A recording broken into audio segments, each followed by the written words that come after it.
Todd pressed his body against the cold metal wall as guards walked past.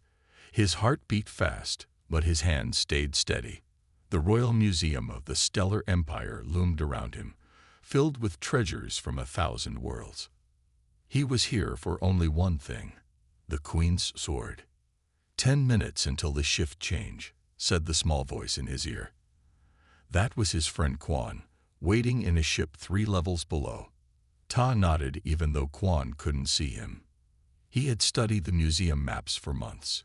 He knew that Queen Zhe's ancient sword sat in the East Wing, behind 7 layers of security. Most thieves would call it impossible to steal.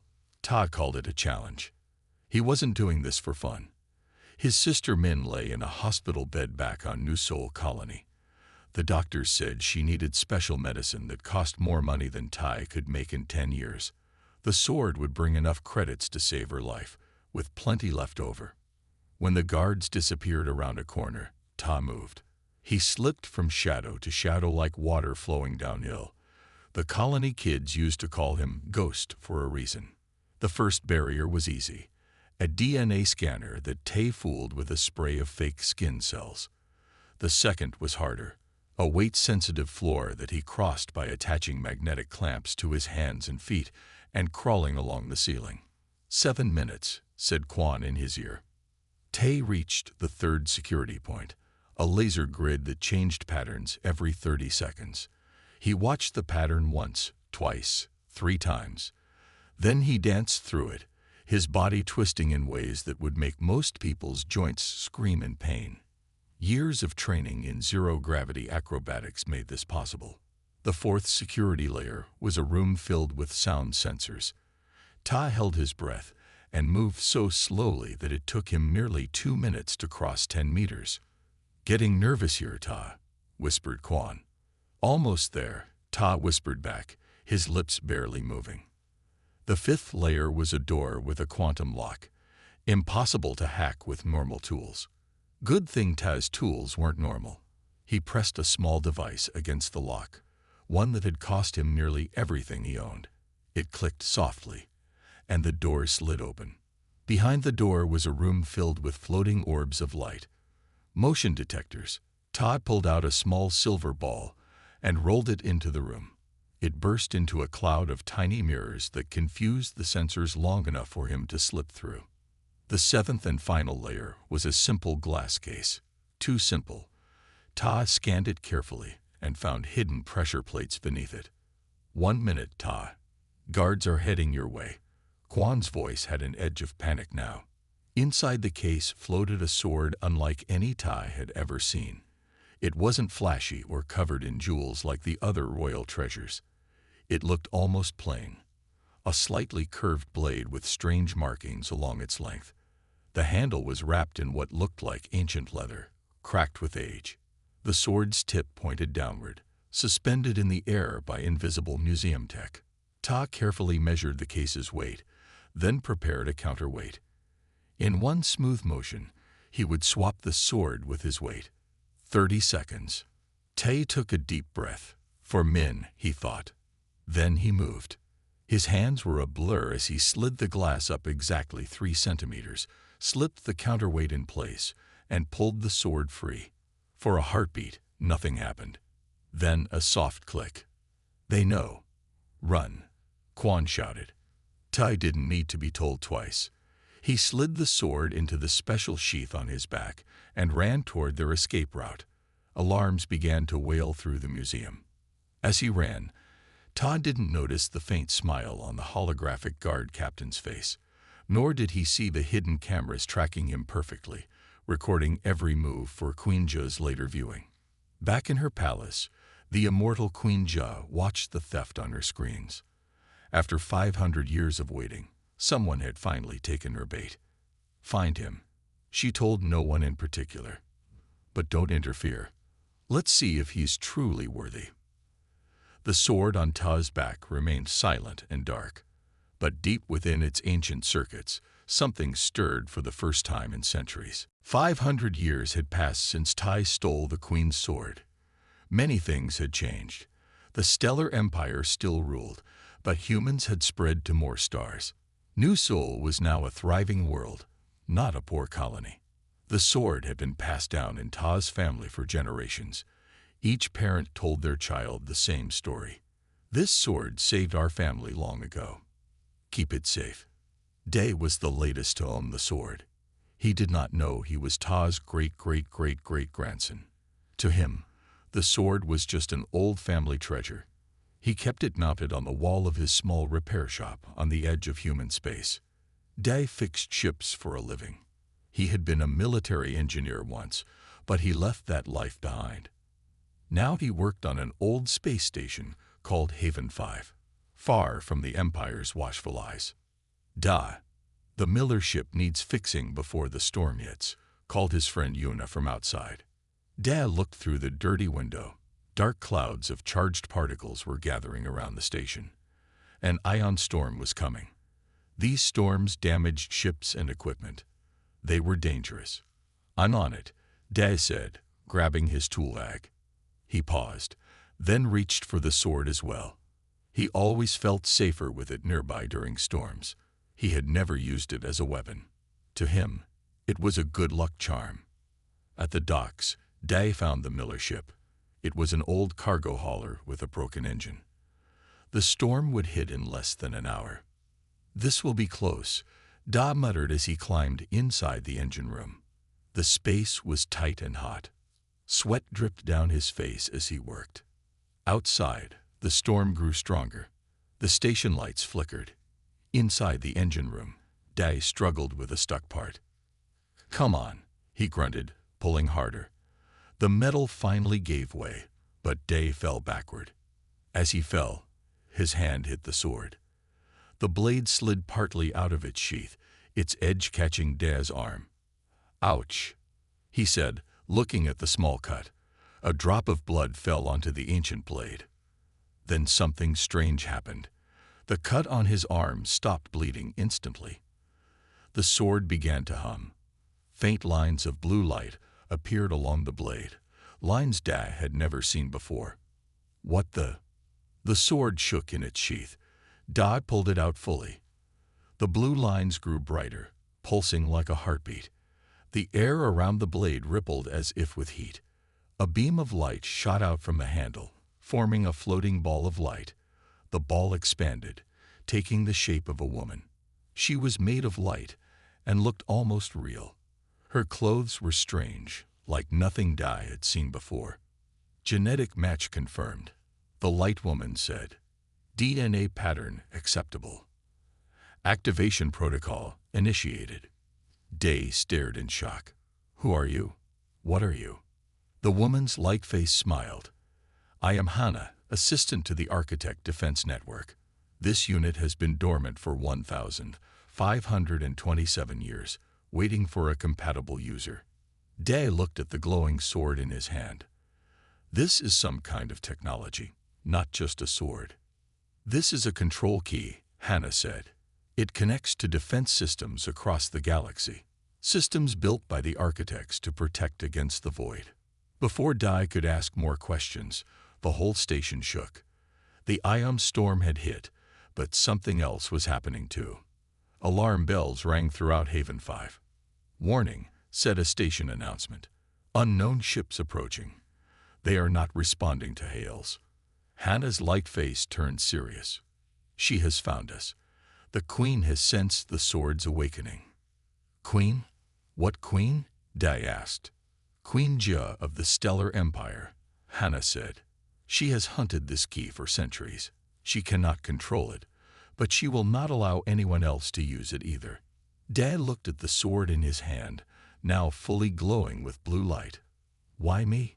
Why now?" "Your blood awakened the system," Hannah said. "Your genetic pattern matches the requirements. You are descended from the one who freed this unit from captivity." In her palace far across the galaxy, Queen Jia stood from her throne. Her eyes, normally dark, now glowed with the same blue light as the sword. For the first time in centuries, she felt fear. "Find it," she told her commanders. "Find the sword and kill whoever has awakened it." The storm outside Haven 5 was nothing compared to the storm that was coming for Da. "We need to leave now," Hannah said, her light body floating next to Da. "The Queen's hunters will be here soon." Day stared at the glowing sword in his hand. Just minutes ago, he was a simple mechanic. Now he was being hunted by the ruler of the Stellar Empire. "I can't just leave," Daz said. "This station is my home. My friends are here." Hannah's face looked sad. "If you stay, everyone here will die. The Queen will destroy this entire station to get the sword." A loud explosion shook the ship. The station alarms blared louder. "Alert! Unknown ships firing on the station. All residents proceed to emergency shelters." Day made his decision. He closed the engine panel on the Miller ship and ran toward the control room. "Where are you going?" Hannah asked, floating beside him. "If I leave in this storm, I'll need to disable the docking clamps from the main controls," Day explained. "And I need to warn everyone." In the control room, people ran in panic. Through the main window, Day saw 3 black ships approaching. They were sleek and dangerous, unlike any ships he had seen before.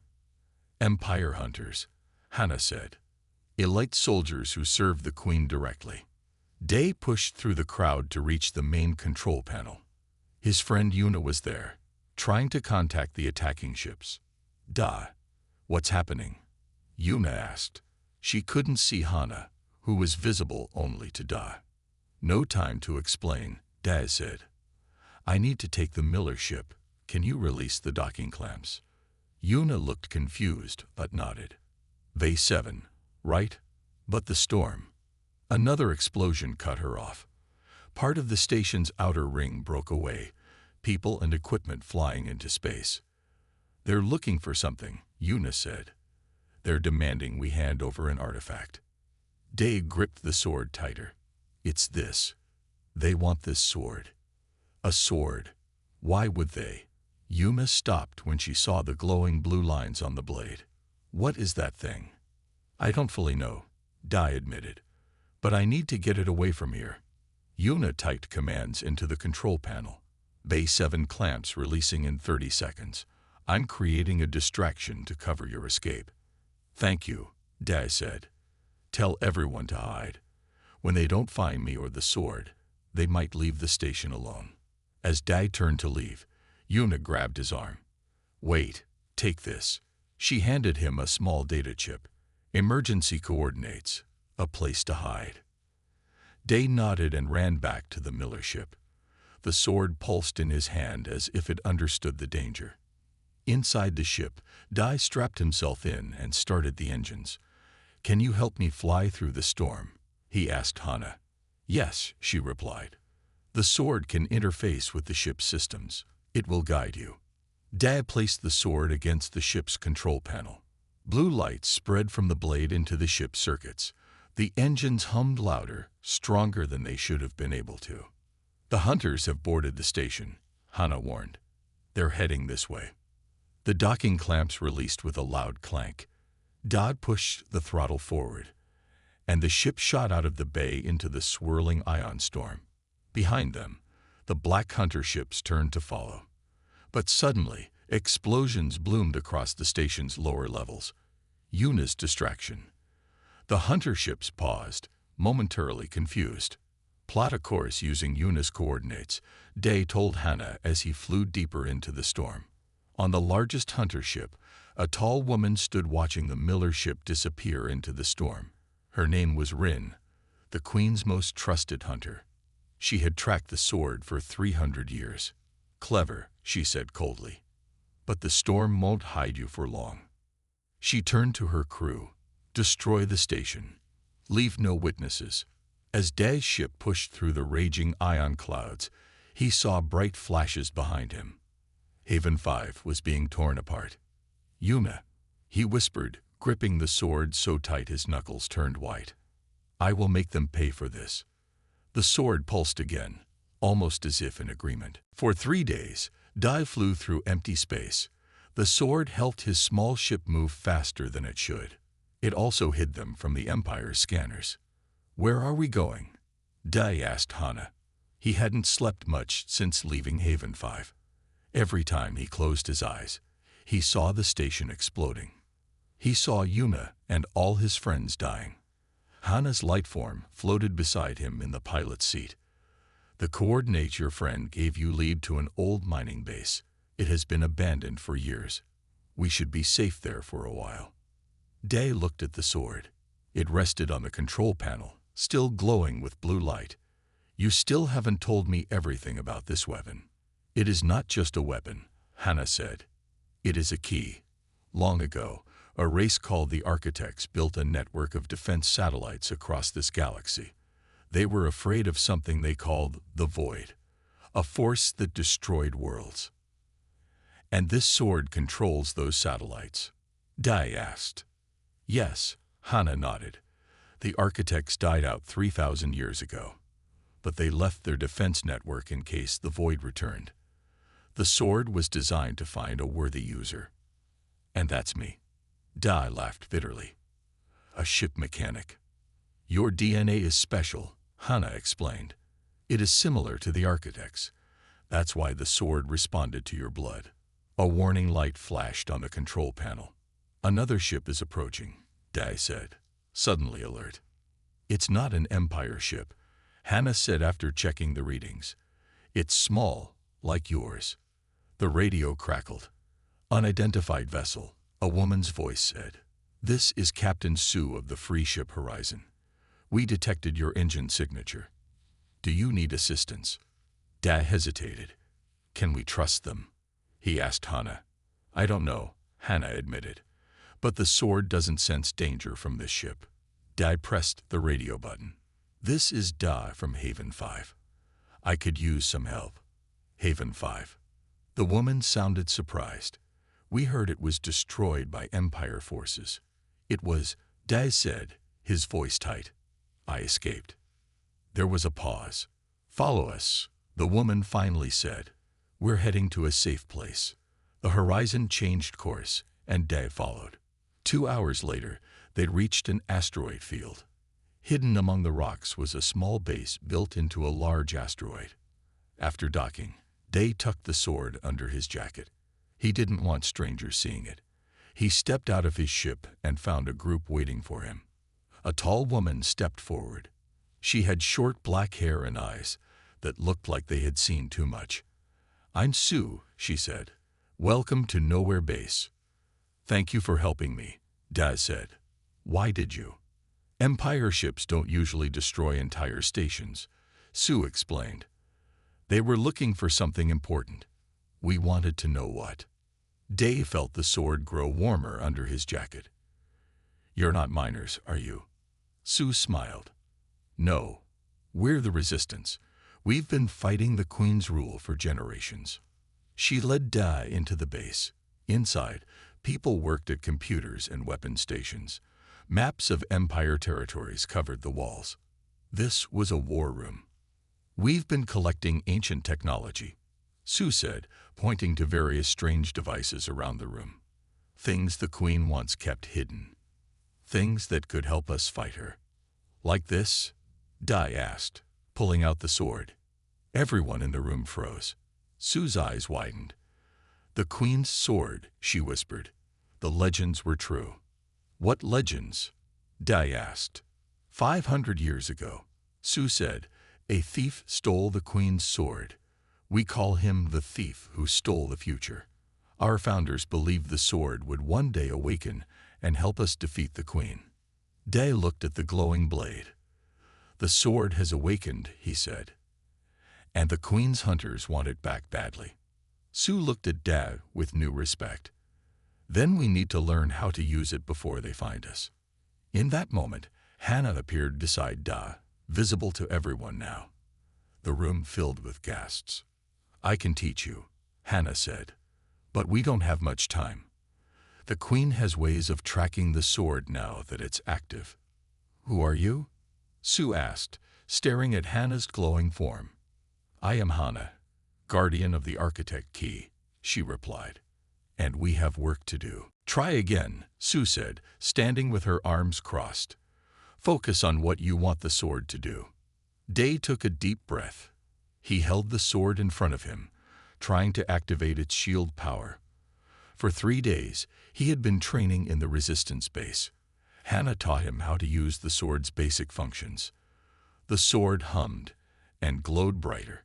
A small blue bubble appeared around Day's hand, then grew to cover his whole body. It was a shield made of energy. Good, Sue nodded. Now hold it while Jin tests it. Jin, a young resistance fighter, raised his blaster and fired at Da. The energy blast hit the shield and scattered into blue sparks. It works, Da said, surprised. He still couldn't believe he was doing this, creating energy shields with an ancient sword. The sword responds to your intent, Hannah explained. The more you practice, the stronger the connection grows. Later that day, Sue called a meeting. All the resistance leaders gathered in the main room of the base. Day sat at the table with them, feeling out of place. A week ago, he was fixing engines. Now he was sitting with rebel commanders. Our spies report that the Queen has doubled her patrols in this sector, Sue said. She knows the sword is active, and she's determined to find it. An older man named Gil spoke up. We should use the sword now, before she finds us. Attack the Empire's main fleet.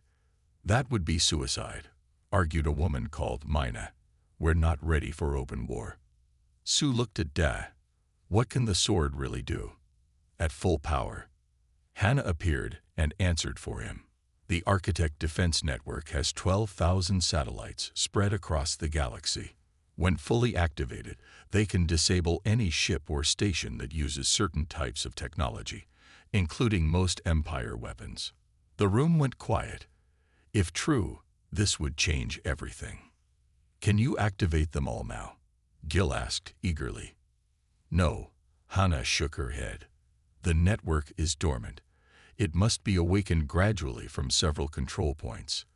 The first is on a planet called Nexa, 3 days from here. Then we go to Nexa, Sue decided. Jill slammed his hand on the table. This is our chance to strike directly at the Queen. Why waste time with these control points? Because rushing could get us all killed, Sue said firmly. We follow Hannah's guidance. After the meeting, Dai found Sue alone in the viewing room. Through the window, they could see the stars and asteroids outside. Gil doesn't like me, Dai said. Sue smiled a little. Gil doesn't like anyone.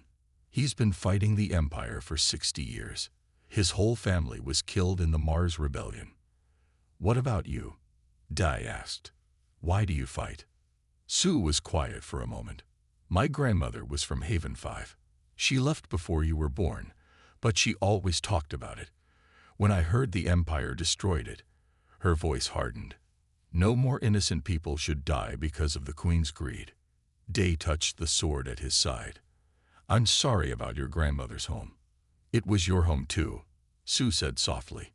They stood in silence, watching the stars. Suddenly, alarms blared throughout the base. A young fighter ran into the room. Captain Sue. Empire ships just appeared. They found us. Sue rushed to the command center with Da following. The screen showed 3 large Empire ships approaching the asteroid field. How did they find us so quickly? Sue demanded. Hannah appeared, looking worried. The sword's energy signature. The Queen can sense it when it's used heavily. We need to evacuate, Sue ordered. Everyone to the escape ships. As people rushed to follow her orders, Day touched the sword. Can I fight them? Not yet, Hannah said. You're not ready to face the Queen's elite forces. Gil appeared, his face angry. This is your fault, he told Da. You brought them here. Not now. Gil, Sue said sharply. Help with the evacuation. As Gil left, Sue turned to Da. We'll escape in smaller groups. You'll come with me on the horizon. We need to reach Nexa and activate that control point. Day nodded, feeling the weight of responsibility. People were in danger because of the sword he carried. Because of him. I won't let you down, he promised. The first Empire shots hit the asteroid, making the whole base shake. Time to run again. The horizon sped through space, leaving the destroyed resistance base behind. Dai watched from a window as the Empire ships grew smaller in the distance. Sue had used hidden paths through an old nebula to lose them. "We lost 12 people," Sue said, joining him at the window. Her voice was tired. "The rest escaped in different ships. We'll meet them later if they survive." Day felt the sword at his side. It seemed heavier now, weighed down by the lives lost because of it. "I'm sorry," he said. "It's not your fault," Sue replied. "This is what the Empire does. It's why we fight." Hannah appeared between them. "We must reach Nexa quickly. The Queen will send more hunters." "Tell me about Nexa," Daz said. "What will we find there?" "It was an architect research station," Hannah explained. "Now it's covered in ruins, but deep underground is a control center that can activate part of the defense network." Sue checked the ship's maps. "Nexa is on the edge of Empire space. It will take us 2 days to reach it, even using the jump points." That night, while Sue piloted the ship, Dai sat alone with the sword. He placed it on the table in front of him and stared at it. "Why me?" he asked quietly. "Why did you choose me?" Hannah appeared. "The sword did not choose. Your blood activated it because of your DNA." "My ancestor," Dai said. "The thief who stole the sword from the Queen." "Yes," Hannah nodded. "Tai was his name." Dai looked up in surprise. "You know about him?" "I was awake briefly when he took the sword," Hannah said. "I saw him. His genetic pattern was stored in the sword's memory. When your blood touched the blade, it recognized the pattern." "So it's just luck," Daz said bitterly. "I'm nothing special." "That is not true," Hannah said firmly. "The sword could have awakened for any of your ancestors who touched it with blood. But it waited. It waited for you." Before Dai could ask more questions, the ship shook violently. He grabbed the sword and ran to the control room. Sue was working quickly at the controls. "Something pulled us out of our jump," she said. "We're near an old architect structure." On the main screen, Dai saw a massive ring floating in space. It looked ancient, made of a dark metal with glowing blue lines, like the sword. "The Ring of Memory," Hannah said, her voice filled with awe. "I did not know it still existed." "What is it?" Sue asked. "A storage place for architect knowledge," Hannah explained. "It called to the sword. It has information we need." Day felt the sword pull in his hand, pointing toward the ring. "It wants to go there," he said. Sue looked worried. "If we stop, the hunters might catch us." "We must go," Hannah insisted. "The ring will show you the truth about the Queen." After some hesitation, Sue docked the ship on the ancient ring. Day, Sue, and Hannah crossed through an airlock into the structure. Inside, they found a large circular room with a pedestal in the center. "Place the sword on the pedestal," Hannah instructed.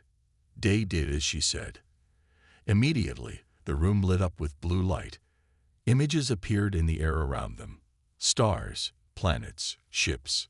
"This is the history of the architects," Hannah said.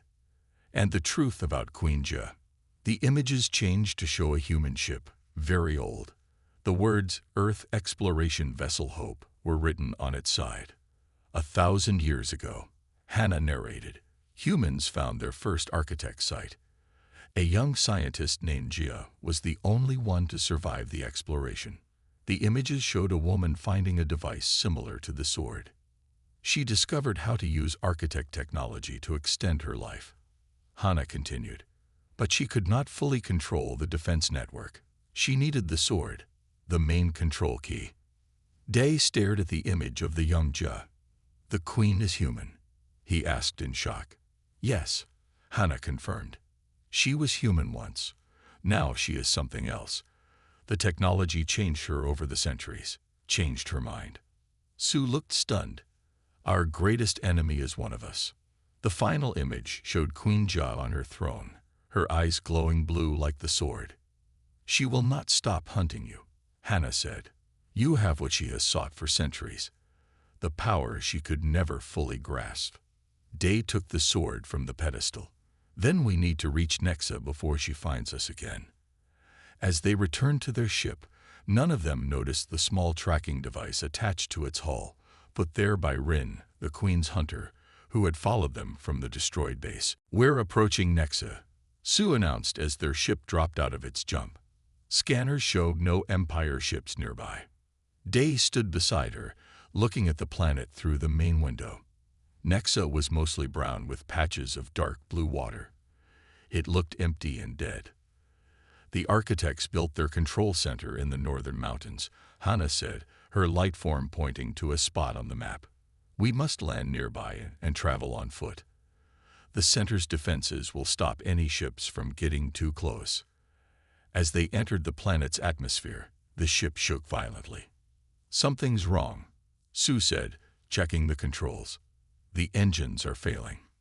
Day looked at the sword. It was glowing brighter than usual, almost pulsing. "The sword is reacting to something on the planet." "Emergency landing," Sue shouted as the ship dropped toward the surface. She fought with the controls, trying to slow their descent.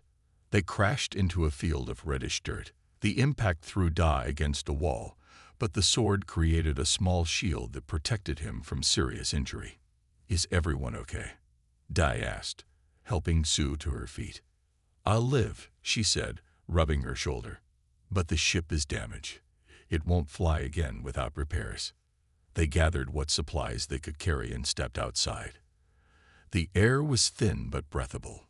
Strange rock formations surrounded them, twisted like frozen waves. "The control center is 2 days' walk from here," Hannah said. "We should start now."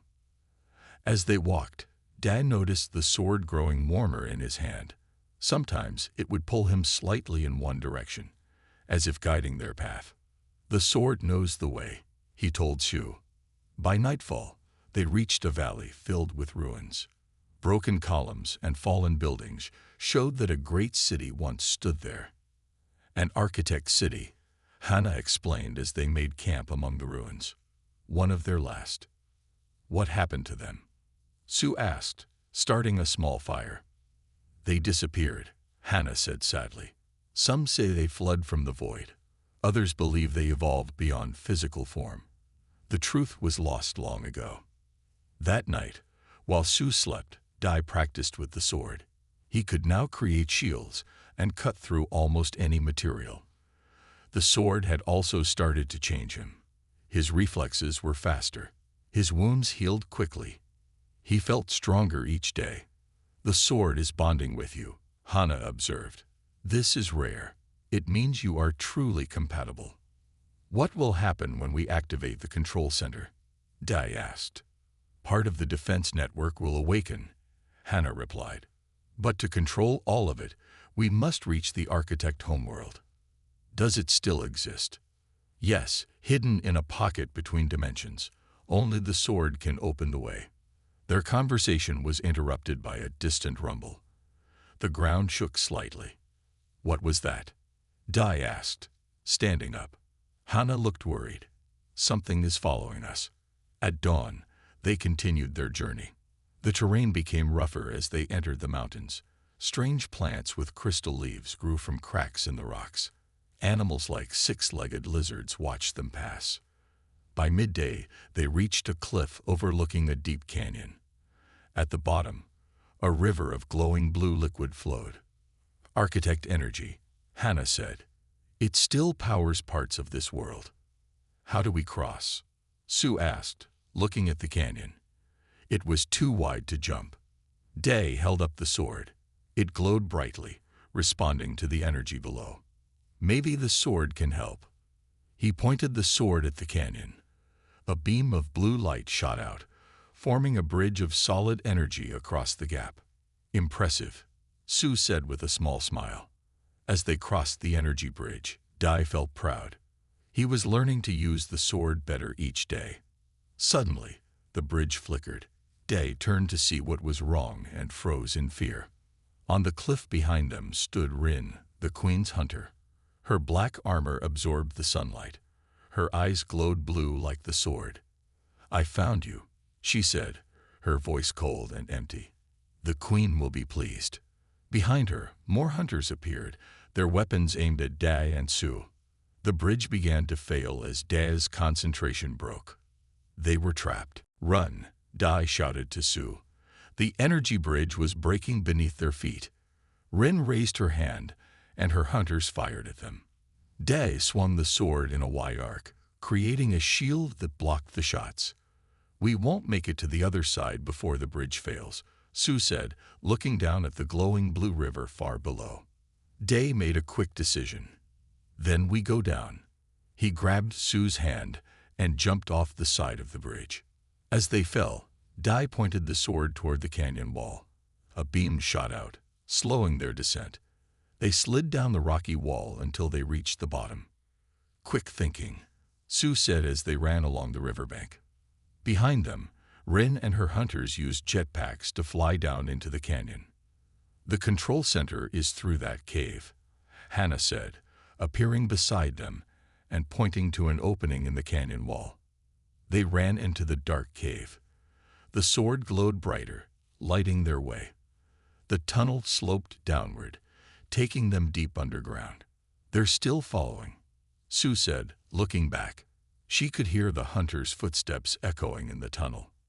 After what seemed like hours of running, they reached a massive door made of the same dark metal as the sword. Strange symbols covered its surface. The entrance to the control center, Hannah said. Use the sword to open it. Dai touched the sword to the door. The symbols lit up with blue light, and the door slowly opened.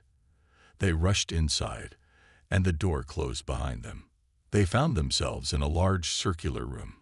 In the center stood a pillar of light reaching from floor to ceiling. All around the room were control panels with glowing symbols.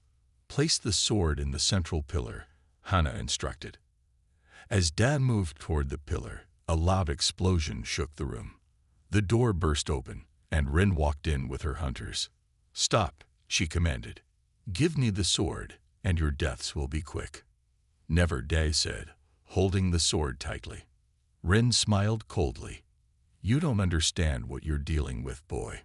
That sword is more dangerous than you know. We know enough, Sue said, drawing her blaster. We know the queen is human. We know she's been lying to everyone for centuries. The queen is far more than human now, Rin replied. And soon, she will arrive to claim what is hers.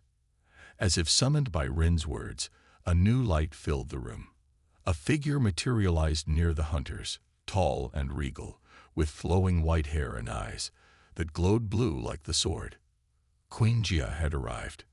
Everyone in the room, even Rin, bowed slightly. The queen's presence commanded respect, even from her enemies. At last, Queen Jia said, her voice both beautiful and terrible, the key returns to me. Dave stood his ground, though his hands trembled. The queen looked human, just as the images had shown, but there was something wrong about her, something cold and empty in her perfect face.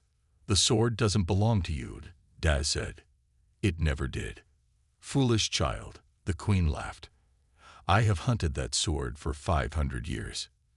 Do you think I would give up now? She stepped forward, her long white dress flowing around her like water. The architects left their technology scattered across the galaxy. I have spent centuries gathering it, understanding it. That sword is the final piece. The final piece for what? Sue asked. To save humanity from the void, the queen said.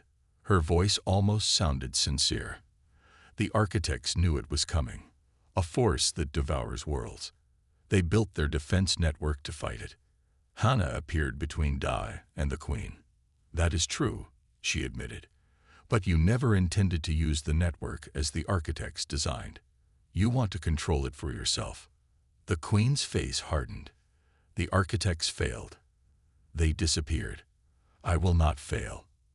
I will save humanity my way. By ruling as a tyrant, Sue challenged. By destroying anyone who opposes you. Yes, the queen said simply. Order is needed to survive what's coming. She extended her hand toward Dai. Give me the sword. Join me. Your bloodline has always been special, That's why your ancestor could steal the sword. Together, we could control the network fully. Dai looked at the sword in his hands, then at Sue. Don't listen to her, Sue whispered. She's killed millions. The queen's eyes narrowed. Enough talk. She gestured to Rin. Take the sword. As Rin moved forward, Dai made his choice. He rushed toward the central pillar and plunged the sword into the light. The room exploded with blue light when Dai pushed the sword into the central pillar. The light wrapped around him like water, lifting him off the ground. No, Queen Jia screamed. She ran forward but couldn't reach him through the wall of energy that now surrounded the pillar. The control panels around the room lit up one by one. The whole mountain began to shake. What's happening? Sue asked, holding onto a wall to keep her balance. Hana's form grew brighter. The network is awakening. After centuries of sleep, the architect defense system is coming back online. Outside the control center, across the planet, ancient machines rose from the ground.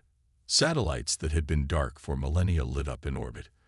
The same thing was happening on dozens of worlds across the galaxy. Inside the pillar of light, Dai felt the sword melting into his arm. It didn't hurt. Instead, it felt right, like the sword had always been part of him. Information flooded his mind, images and knowledge from the architects. You fool, Queen Jia said, her perfect face twisting with anger. You don't know what you're doing. But Dad did know now. He saw the truth in the architect memories. The void was real, a darkness between stars that consumed everything it touched. The architects had built their defense network to fight it, but they had also built a prison for a piece of the void they had captured for study. That prison was on their hidden homeworld, and the queen had been slowly draining power from it for centuries, using it to extend her life and power her empire. You've been making it stronger, Dai said, his voice echoing strangely. Every time you used its power, you weakened the prison.